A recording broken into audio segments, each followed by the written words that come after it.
8월 2일 월요일 눈앞에 펼쳐진 하나님의 능력.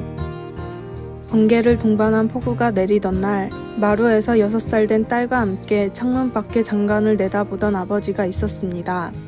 딸은 "와, 하나님 참 크시다" 라고 외쳤습니다. 둘은 참으로 작은 존재였고 하나님은 참으로 권능 있는 분이라는 것이 분명했습니다. 갑자기 욥기의 말씀이 떠올랐습니다.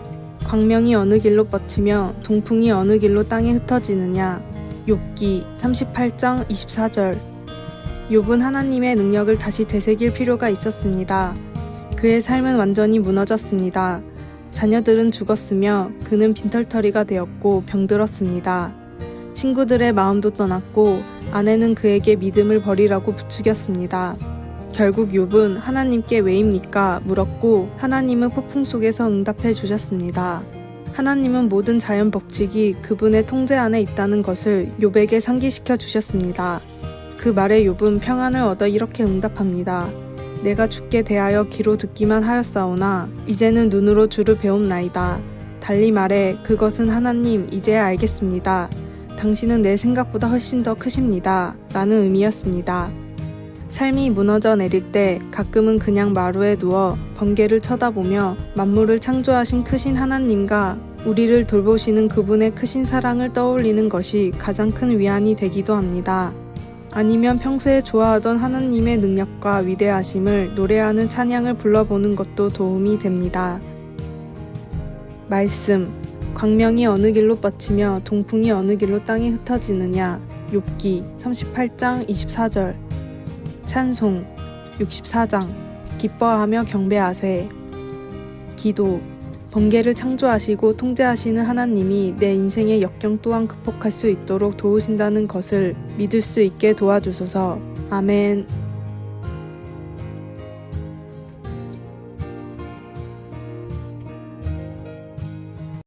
(8월 3일) 화요일. 외관보다 중요한 목적. 17세기 전까지 스웨덴은 변방의 약소국이었지만 구스타프 2세가 왕위에 올라서면서 엄청난 군사 강국이 됐습니다.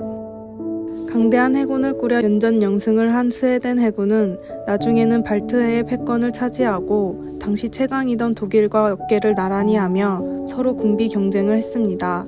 강력한 리더십으로 북방의 사자왕이라고 불리던 구스타프 2세는 독일에게 뒤지지 않기 위해서 자신이 타고 다닐 특별한 군함을 만들었습니다. 구스타프 2세는 당시 최고의 조선 전문가인 핸드릭과 헨릭에게 큰 돈을 주고 주조를 맡겼는데 그들은 최고의 기술로 전함을 만들었지만 왕은 만족하지 못했습니다. 그리고 어떻게든 갑판 한 층을 더 만들어 높이고 기존 32개의 함포를 64개로 늘리라고 막무가내로 명령했습니다. 그렇게 완성된 로얄 바사오는 70m의 길이와 20m의 높이, 1200톤의 배수량과 64개의 함포를 탑재한 세계에서 가장 커다란 군함으로 완성됐습니다. 그러나 성대하게 열린 출항식에서 단 100m도 가지 못한 채 가라앉았습니다. 기술력의 부족으로 300년 동안 바다에 가라앉아 있다가 최근에야 인양된 바사오는 과거의 교훈을 잊지 말자는 명목으로 스톡홀름의 박물관에 전시되어 있습니다.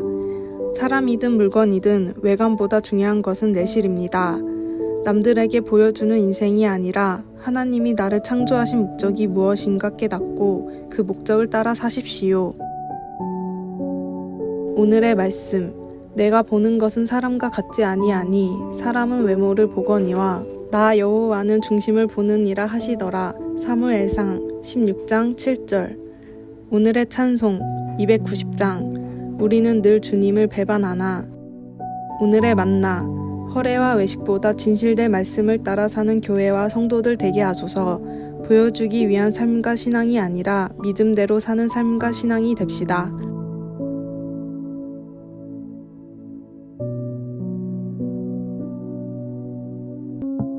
(8월 4일) 수요일. 예수님과의 이중주. 한 어린이 음악회에서 피아노 앞에 선생님과 학생이 같이 앉는 것을 지켜보았습니다. 이중주를 시작하기 전 선생님은 몸을 기울여 마지막으로 몇 가지 주의를 속삭여 주었습니다. 피아노에서 흘러나오는 음악을 들으니 학생은 쉬운 멜로디를 연주하고 선생님의 반주가 노래의 깊이와 풍부함을 더해주는 것을 알았습니다. 곡이 거의 끝날 즈음 선생님은 잘했다는 표시로 고개를 끄덕여 주었습니다. 예수님 안에서의 우리의 삶은 독주보다는 이중주에 더 가깝습니다. 그러나 나는 예수님이 바로 내 옆에 앉아 계신다는 것과 내가 연주할 수 있는 것도 오직 주님의 능력과 인도하심 때문이라는 것을 잊을 때가 많습니다. 혼자 힘으로 피아노 건반을 정확하게 치려고 애쓰는 것처럼 하나님께도 내 힘으로 순종하려고 하지만 대개 가식과 공허함만 드러내고 끝나고 맙니다. 나의 제한된 능력으로 문제들을 해결하려 해보아도 다른 사람들과의 불화로 끝날 때가 많습니다. 그러나 나의 선생님이신 주님이 함께 계시면 모든 게 달라집니다. 나를 도우시는 예수님께 의지할 때 내 삶으로 하나님께 더 영광을 드리게 됩니다. 그리고 기쁨으로 섬기고 마음껏 사랑하며 나의 인간관계를 축복하시는 하나님께 놀라게 됩니다. 예수님이 첫 제자들에게 그가 내 안에 내가 그 안에 거하면 사람이 열매를 많이 맺나니 나를 떠나서는 너희가 아무것도 할 수 없음이라. 요한복음 15장 5절 고 말씀하신 것처럼 말입니다.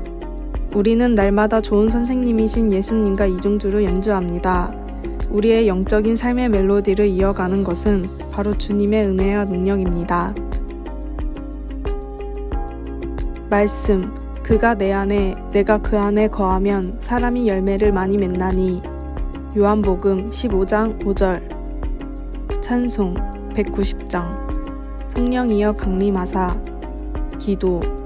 매 순간마다 저와 함께 계심을 기억하게 하소서. 오늘도 주님의 인도하심과 가르침을 기쁘게 받습니다. 주님 감사합니다. 아멘.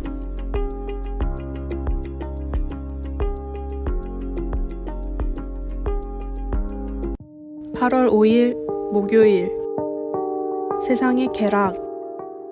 과학자이자 철학자이면서 독실한 신앙인이었던 파스칼에게 누군가 편지를 보내 질문을 했습니다. 세상의 쾌락에 빠지면 왜 하나님을 알지 못합니까? 우리에게 즐거움을 주는 일들이 나쁜 일들입니까? 파스칼은 이렇게 답변했습니다. 세상의 쾌락에 진정한 것이 어디 있습니까? 트럼프로 도박을 해 큰 돈을 탕진한 사람을 생각해 봅시다.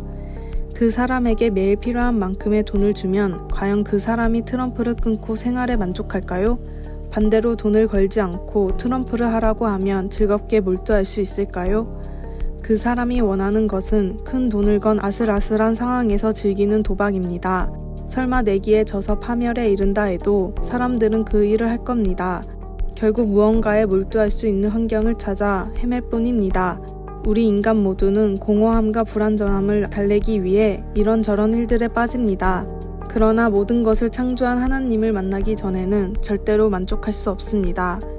제가 세상의 쾌락을 나쁘게 이야기하는 이유는 그 쾌락의 정신을 팔려 진짜 중요한 것을 놓치게 되기 때문입니다.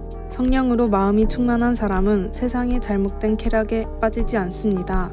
성령으로 마음이 충만한 사람은 세상의 잘못된 쾌락에 빠지지 않습니다. 하나님의 말씀을 무엇보다 사모함으로 하나님과 멀어지게 하는 세상의 유혹들을 이겨내십시오. 오늘의 말씀. 이 세상이나 세상에 있는 것들을 사랑하지 말라. 누구든지 세상을 사랑하면 아버지의 사랑이 그 안에 있지 아니하니. 요한일서 2장 15절. 오늘의 찬송 423장. 먹보다도 더 검은. 오늘의 만나. 오직 성령의 충만함으로 기뻐하고 즐거워하게 하소서. 나를 좀먹는 잘못된 쾌락들을 과감히 끊고 주님을 섬깁시다.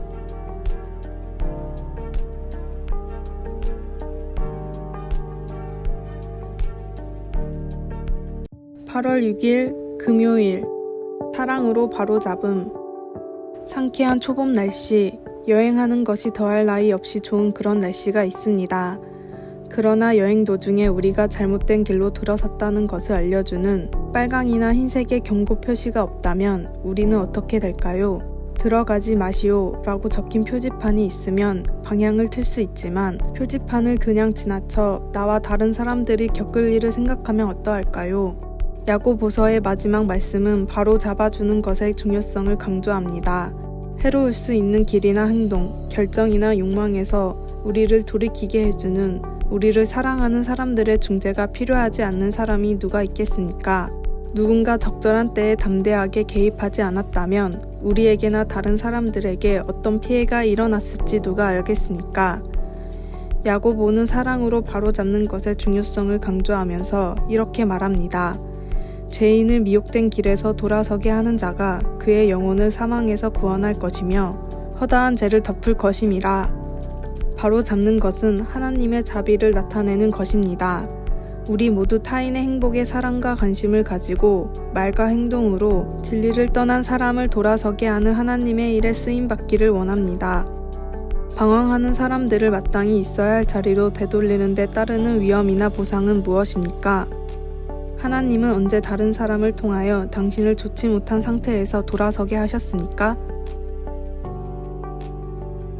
말씀, 죄인을 미혹된 길에서 돌아서게 하는 자가 그의 영혼을 사망에서 구원할 것이며 야고보서 5장 20절. 찬송 405장. 주의 친절한 팔에 안기세. 기도, 하나님의 진리로부터 벗어나지 않게 지켜주시고 방황하는 이들을 도와 돌이키게 하는 용기를 주소서. 아멘.